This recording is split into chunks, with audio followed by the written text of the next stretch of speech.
Like I have accomplished everything I wanted to, like a dozen times over, and then a million other things happened that were like way beyond what I ever thought was possible for me to achieve. But it took me 5 years to hit 100,000 subscribers, and then it was like 6 months later I hit 200,000, and then after that I'm at whatever I'm at now apparently, and it's like I did that because I started by putting my phone on a desk one day like 7 years ago. Especially coming from a very, very small town in Illinois. Okay. Where like the closest like stoplight to where I lived was like a half-hour drive to see a stoplight. Amazing. For one day of my life, I would love to have the energy of Dr. Mix, and I would love to be as happy as Sanjay C. Best compliment you can get, I think, where it's like you've made people go out and do something.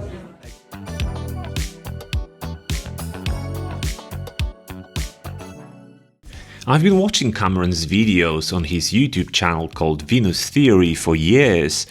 What makes his content special is that he explores not only music production and sound design, but also the deeper emotional and creative struggles of being an artist. Cameron shares honest reflections on his journey, offering both technical insights and philosophical perspectives. When I found out he would be at the Superbooth music event in Berlin this year, I wanted to take the opportunity to have a quick interview with him, and he was kind enough to answer my 3 questions. How did he manage to grow the channel to 400k subscribers? What gives him the greatest satisfaction as a content creator? Which one musical instrument would he take to a desert island? With electricity, of course. As you will quickly realize, his voice and storytelling are second to none. You could ask him to read the manual of some boring device and you would still love it. I've seen like the first video like 7 years ago. I couldn't recognize you. What were the things that you didn't expect that will happen once you're on the road of having a career around YouTube and music, as a music whole, but still YouTube is a central part of it, is it? Yeah, I mean, you know, like sitting in Berlin doing an interview talking about my YouTube channel. With some guy with 11 subscribers like myself. But like the fact that even people would care enough to like do an interview, sort of bizarre, you know, because like as I'm sure you know, like most of my job is I talk to a camera in my house or in the woods and I put it on the internet and it's this very like ephemeral thing where it's like I just kind of scream into the void. Exactly. And then like, you know, even like being flown out to Berlin to be here and see stuff and eat food or whatever. But I mean, it really is everything. It's such a strange feeling to think that like I had a career as a musician before YouTube. Yeah. And I was in bands, I played guitar and whatever, I toured, I was on labels, like I've done all that stuff. And that didn't work out, so I got a real job, you know. Yeah, I was doing web development stuff, so you know, it was super fun. Highly recommend it. And you know, then I start this YouTube channel where I put my phone, literally my phone, on my desk in my home studio, which is really just my office, and just started talking to it about like a serum or something. And like one thing leads to another, and it's like suddenly, you're like, I want to make a sample pack. I should do that. And then a company's like, hey, we saw you made a sample pack. We're Splice. You may have heard of us. You should make a sample pack for us. And it's like, wow, that's crazy. And then it was like, you know, man, what if my next video got 100 views? And then it does. And you're like, okay, let's be wild. 1,000 views. Okay. What if I hit 100 subscribers? Because you think like, there's no way that anyone cares.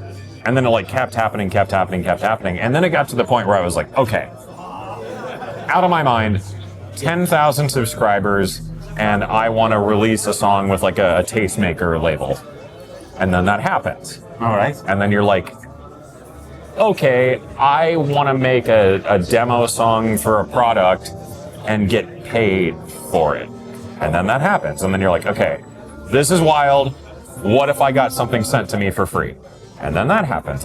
To where like, I feel greedy wanting anything else out of my life at this point, because it's like, I have been flown across the world. I've gotten like free stuff sent to my house. I've gotten to work on like, you know, I just worked with Native Instruments on some stuff. I got to go out to Moog's factory and see stuff. I've built free instrument libraries that like literally hundreds of thousands of people have downloaded. I made the demo song that comes with Cubase. You know, I've worked with, it feels like every company in the music industry at this point. And, you know, like Arturia hired me to do the Pigments wavetables and So it's so ridiculous. And then and it's one life, right? Right, A yeah. life of one person is 70 years. So then it's like, okay, what if I scored a film? Did that. What if I scored a video game? Did that. What if I scored a bigger video game? Did that. And then it was like, all right, what if, something bigger happens? And I just did Avowed just recently. It's like, that was one of the biggest games of the year, I think, so far. And it's like, I did that because I started by putting my phone on a desk one day, like 7 years ago. Okay, so what was happening in the next 3 to 5 years? Is lot there of any other roof to break? I don't know. Because like I said, I feel like I have accomplished everything I wanted to, like a dozen times over. And then a million other things happened that were like way beyond what I ever thought was possible for me to achieve. Especially coming from a very, very small town in Illinois. Okay. Where like the closest like stoplight to where I lived was like a half-hour drive to see a stoplight. Amazing. So, to be like, wow, I bought my house because of my music catalog, or like I, scored Avowed, or like, wow, I made the song that opens when you open Cubase, or shit like that, or like, wow, I did a YouTube short that got 1 million views. So it feels weird to be like, you know what? I feel like I haven't done anything big enough yet. Because like my biggest, craziest idea was like, what if I released a video that got like 20,000 views? Like that would be the wildest thing that's ever happened. And then now it's like, you should do like Katy Perry. It's a musician. She went to space. I think you haven't been there yet. I haven't been to Venus yet, ironically enough. I should figure that out. Why Venus theory? It was. I think you tried to explain somewhere why Venus theory. Yeah. Cameron. Yeah. At the time, I was like moving into a new project, and I wanted it to be like electronic-y stuff, and I was like, okay, so it needs to sound cool. And originally, it started as a duo of my wife and I. So it was kind of a half joke of like, men are from Mars, women are from Venus, and then it was like. I think it was the Venus theory was kind of like a thing I had in mind. And I was like, that sounds pretty neat. And there were other names. And then I just stuck with that because I was like, yeah, that sounds cool enough. And then this YouTube thing happened. So now I'm kind of stuck with the name. It doesn't matter at the end of the day, right? Right, yeah, exactly. What's the factor that made you reach this 400K subscribers, Is that how many I have now? I haven't really kept on like subscriber count.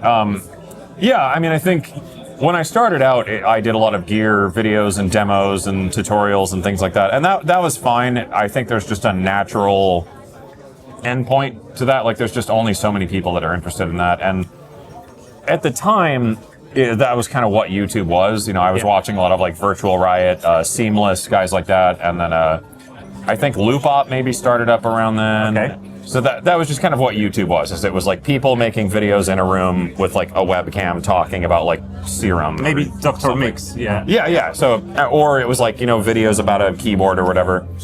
So I was like, oh, cool. I can do that maybe. So I started there, and then I hit that natural wall where it was like, this is about as big as it gets for what I'm doing right now. And then COVID happened, the whole industry like boomed because everyone had nothing else to do. And then I did more and more gear videos, and my channel grew a bit more. But then it became clear that like everybody was doing that, and there's not really anything special about it. Like everyone has kind of their own format, but if you get a guitar pedal and you hand it to 10 people, it's like, it's the same guitar pedal, it's the same features, it's the same, inputs and outputs and whatever. So it's the same video. Yes. It's just slightly different. I looked at just everything I'm into, like writing and film stuff and music and psychology and philosophy and whatever. And I thought about just my own habits as someone who watches a lot of YouTube. What are the channels I watch? Because I really don't watch any music channels hardly, other than Loopop. Like Loopop's great. Yeah, Loopop. I think everybody watches Loopop. Exactly. He's the best reviewer ever. Pretty much. Well, and that was the thing too at the time. Was like, well, if Loopop exists, like, why am I doing this? Yeah. Because he's way better. What's your X factor? Right? Yeah, exactly. So then it was like, okay, so I'm interested in all these other things. So if I take those and kind of make like a Venn diagram of stuff that I do, and I do that thing right in the middle of that, that's something that no one else can do. Because even though like I don't think my channel is like particularly outstandingly unique or anything, but it's all framed through my own lens and my own experience and all that. So it's a matter of like, even if it's a subject that's been talked about to death, it's presented in a way that only I can present. Exactly. And I thought of it as like, I used to make YouTube videos. And a YouTube video can be pretty much anything, right? There's pretty much no barrier to entry with that. But the more interesting question became like, what is a Venus theory video? If I answer that question, I am now the only place you can get that. And my channel, I think, is very much a love it or hate it sort of thing. And I'd fully acknowledge that. That's fine. I don't care. Like, I want to do my thing. And if you're down with it, great. And if you're not, whatever. Probably not the best strategy to grow on YouTube. But that being said, when I made that switch, it was very much like going against everything I was told about how you grow on YouTube. But it took me 5 years to hit 100,000 subscribers, and then it was like 6 months later I hit 200,000, and then after that I'm at whatever I'm at now apparently. And like, my videos aren't about music. It's all very much framed through the lens and experience of a musician, just because that's what I do. You may have noticed. But I think it's just about like creative work in general, and not even necessarily for people who are like professional musicians. I think it's for anybody, you know, someone who wants to make their first song, or someone who's working on a big record, or someone who's a photographer, or someone who's a visual artist or whatever. I mean, I get messages from all sorts of people who are like chefs and stuff like that, where they're like, you know, cooking is creative work, like coming up with a recipe or something, and they have the same problems that like musicians do with like overcoming like imposter syndrome, or like doubting an idea, or like censorship in the creative process of being like, that's dumb, I shouldn't try that. Competitiveness, you know, ego, everything. And I think that's kind of where my channel works. And although it is, you know, music centric, I think that is the broader factor to it. And again, the only reason I reached a broader audience is because I was like, what if I stop trying to do a thing that appeals to everybody?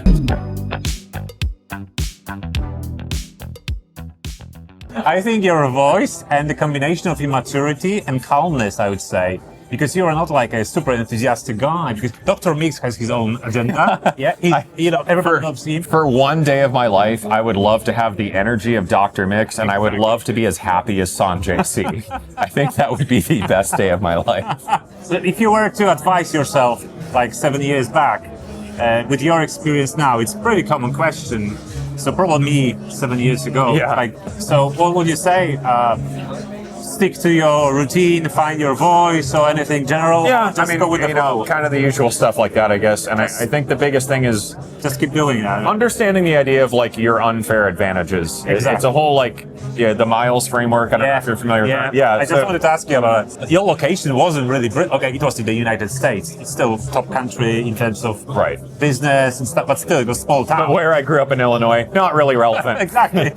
But yeah, I mean, it's like if I would have thought of that earlier, I don't know if my channel would have grown any faster or any different. I think it was just, even my growth now, like where I'm at right now, I think it's just, if I gave you a 10-step formula of everything I did to make that happen, like even if I started over today, I don't think I would get the same numbers. I think it was just right place, right time. A video here worked out, but for every video that worked out well, 10 of them didn't. You know, and that's YouTube. But even when you expected them to blow out. Right, yeah, and that's really how it is. Like the videos that I have been the most confident in are usually the ones that perform the worst. Exactly. And then the videos that I'm just kind of like, I finished it, like whatever, you know. I'll just push it, And then it's like, here's 400,000 views, you know.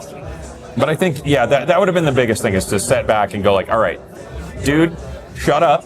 Think about this, like, you know, here's all the 10 things you do.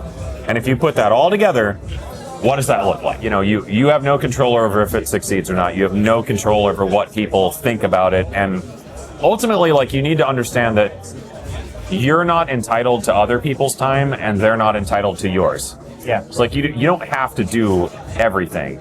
You just have to do things that matter. And I think that the best way of approaching it is always like, make the thing that you feel like people need to hear or see or whatever, whether that's, you know, your music or a YouTube video or whatever. Like, make the thing that you're so obsessed with that you can't stop thinking about it or wanting to do it. And I think it's an easy answer, where if you stick with that long enough, I think success is really just an inevitability. The timeline of that is unknown, and it never will be known. 20 years. Yeah, like it could work, it could not. You know, but if you don't try, you'll never know. And if you don't stick with it and you try and make something that appeals to everybody, it innately appeals to no one, because there's nothing interesting about it. we live in amazing times.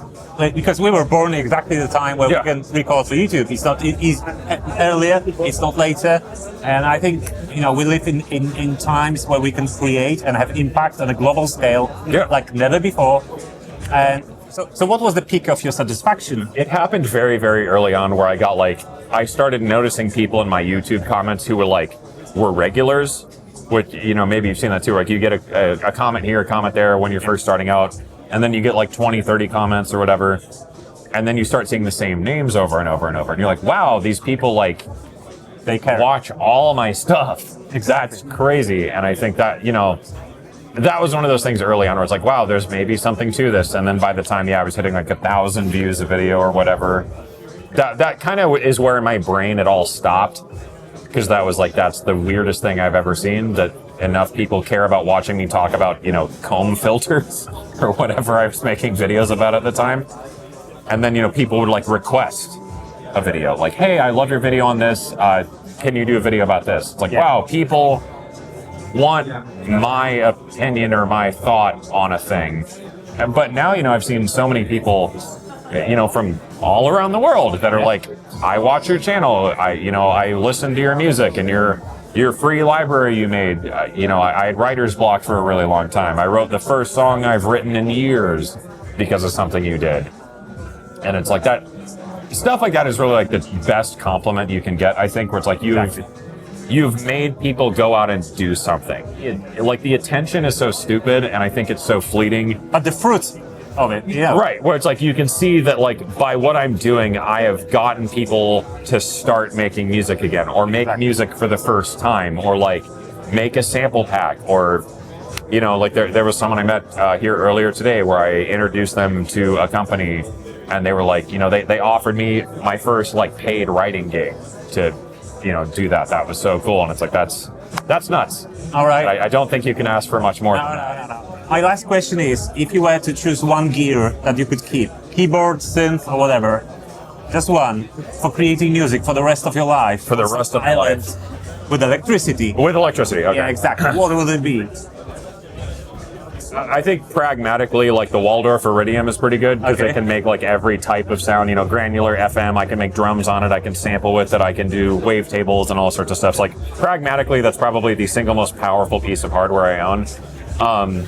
Inspiration-wise, you know, even something simple like an acoustic guitar or piano or whatever, I think is always great. Or, you know, something like the Polybrute, I think that's a great compromise of it's just a piece of gear that I feel has music in it, and it makes me want to make stuff with it. But otherwise, I'm very simple. I love guitars or cellos or anything, but my favorite piece of gear on earth is actually a 8-string baritone ukulele.